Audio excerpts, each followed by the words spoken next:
Good evening, students. Once again, this is Santosh Kumar Sinha, your English faculty, and today I have come with a chapter that is called pronoun. And once again, welcome to my channel that is called ज्ञान गुरु English. आपके सामने जो vital topic है pronoun, यानी कि parts of speech से जितना भी टॉपिक्स है उससे रिलेटेड क्वेश्चंस एग्जाम में तो पूछता ही है. तो आज हम लोग का सेशन रहेगा प्रोनाउन से और उसी से रिलेटेड हमारा एरर्स रहेगा. और इंडिया के किसी भी कंपटीशन में कॉमन एरर तो पूछता ही है, इसलिए आप लोग को फोकस करना बहुत ज़्यादा एरर्स पर. 5 से 10 क्वेश्चन इंडिया के किसी भी कंपटीशन में एरर्स आपको पूछेगा. तो आज हम लोग का जो सेशन है प्रोनाउन का है और उसी से रिलेटेड हमारा कुछ एरर्स है. तो चलिए हम लोग देखते हैं फटाफट क्वेश्चंस क्या है और उसका आंसर फटाफट क्या होगा. The master did not know who of the servants broke the expensive dinner set. C और डी मीन्स नो एरर. एक बार आप देख लेते हैं. The master did not know who of the servants broke the expensive dinner set और D में बोलता है नो एरर. तो हमारा इसमें ए पार्ट में एरर है, यानी कि पूरा एरर आपको प्रोनाउन से ढूंढना है. यहाँ पर हु नहीं होकर के विच हो जाएगा. ऐसे विच ऑफ द सर्वेंट्स, कौन सा सर्वेंट्स में से इस एक्सपेंसिव डिनर सेट को तोड़ा था. ऐसे the master did not know which of the servants broke the expensive dinner set. So the correct answer of question number 1 is B. There must not be who, there must be which. यहाँ पर which का प्रयोग होगा. ना question number 2, the teacher did not object me, यानी कि टीचर ने मुझको ऑब्जेक्ट नहीं किया था. कहाँ पे, सॉरी, कैलकुलेटर को यूज करने के लिए, using the calculator in the examination hall. और डी में बोलता है नो एरर. तो once again let us see and there is no error at all. The teacher did not object me, यानी कि टीचर ने मुझको बाधा नहीं पहुंचाया था. Using the calculator in the examination hall, examination hall में मुझे कैलकुलेटर यूज करने पर टीचर ने मुझको कोई भी ऑब्जेक्शन नहीं दिया था. So there is no error at all. The answer is D. Now question number 3, he, you and I. यहाँ ए पार्ट में एरर है. जैसा कि मैं आप लोगों को पढ़ा चुका हूँ कि जब भी ऑर्डर ऑफ प्रोनाउन जो होता है, प्रोनाउन से जाने के जो ट्रिक्स होते हैं उसमें होता है पहले सेकेंड पर्सन, उसके बाद थर्ड पर्सन, उसके बाद लास्ट में होता है फर्स्ट पर्सन. 2, 3, 1 इसका करेक्ट सीक्वेंस है.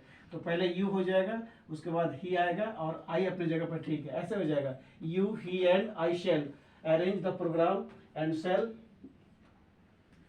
not ask them for help under any circumstances. ऐसे you, he and I इसका करेक्ट सीक्वेंस है. कभी भी जब भी आप सेंटेंस बनाइएगा प्रोनाउन से तो इसमें आपका सीक्वेंस रहेगा 2, 3, 1, यानी कि पहले सेकेंड पर्सन, उसके बाद थर्ड पर्सन, उसके बाद फर्स्ट पर्सन. तो पहले यू, ही एंड आई होगा. So there is an error at A. There must be you first of all, then he, then आई.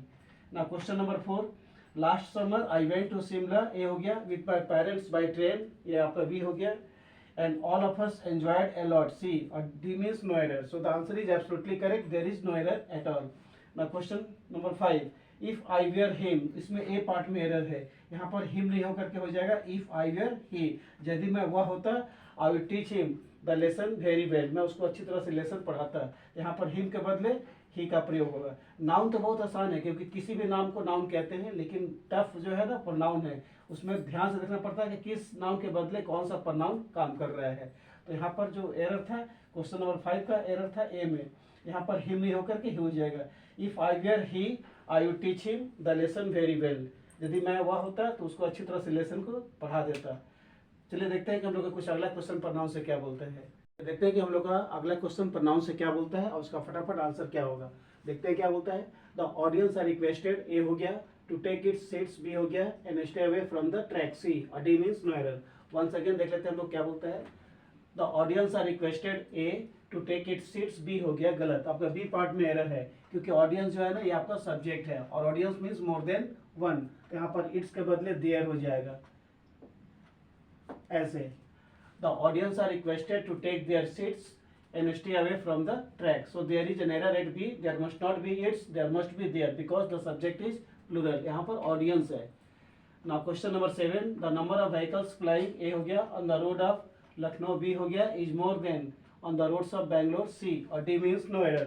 यहाँ पर compare किया जा रहा है. क्या बोलता है. The number of vehicles flying on the road of Lucknow. Lucknow और बैंगलोर के रोड के बारे में कंपेयर किया जा रहा है. तो जब भी हम लोग एक प्लेस को दूसरे प्लेस से कंपेयर करते हैं तो वहाँ पर हम लोग देन डैट ऑफ का प्रयोग करते हैं. Then that of, then that of ऐसे लगाते हैं. देन डैट ऑफ का प्रयोग करेंगे. ऐसे देख लेते हैं. The number of vehicles flying on the road of Lucknow is more than that of, more than that of the roads of Bangalore.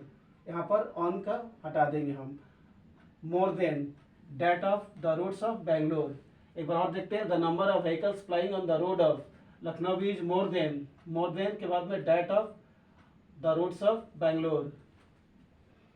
Third 8 में बोलते हैं it was me who was, A हो गया fully responsible for the arrangements, B हो गया made for the foreign delegates coming in the city, C और D means no error. तो it was me नहीं होगा, इट वॉज मी के बदले इट वॉज आई, या मैं था जो पूरी तरह से रिस्पॉन्सिबल था सारा अरेंजमेंट करने के लिए, क्योंकि फॉरेन डेलीगेट शहर में आ रहे थे। ऐसे हो जाएगा it was I who was fully responsible for the arrangement made for the foreign delegates coming in the city. Now question number 9, second last for today. The company has appointed him, A हो गया, to run the company successfully, B हो गया, in each and every sector, C और D means no error.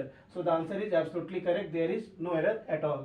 Now question number 10, we must supplement, A हो गया, our diet with vitamins and minerals. यानी कि हम लोग अपने डाइट में पूरा विटामिन्स और मिनरल्स रखना चाहिए in order to keep oneself fit. यहाँ पर जो in order to keep है, उसके बाद वन सेल्फ को हम लोग रिप्लेस करेंगे, ऐसे हो जाएगा, क्योंकि रिफ्लेक्सिव प्रोनाउन में वन सेल्फ के पहले कीप का प्रयोग नहीं होता है। ऐसे हो जाएगा we must supplement our diet with vitamins and minerals in order to keep fit, यानी कि अपने आप को हम लोग को फिट रखने के लिए हमारा डाइट में क्या सप्लीमेंट होना चाहिए, विटामिन्स और मिनरल्स। एक बार और देख लेते हैं, we must supplement our diet with vitamins and minerals in order to keep fit, यानी कि वन सेल्फ को यहाँ से रिप्लेस कर देंगे। So there is an error at C, there must not be one self, there must be keep fit. अपने आप को फिट रखने के लिए हम लोग को अपने डाइट में विटामिन्स और मिनरल्स का प्रयोग करना चाहिए।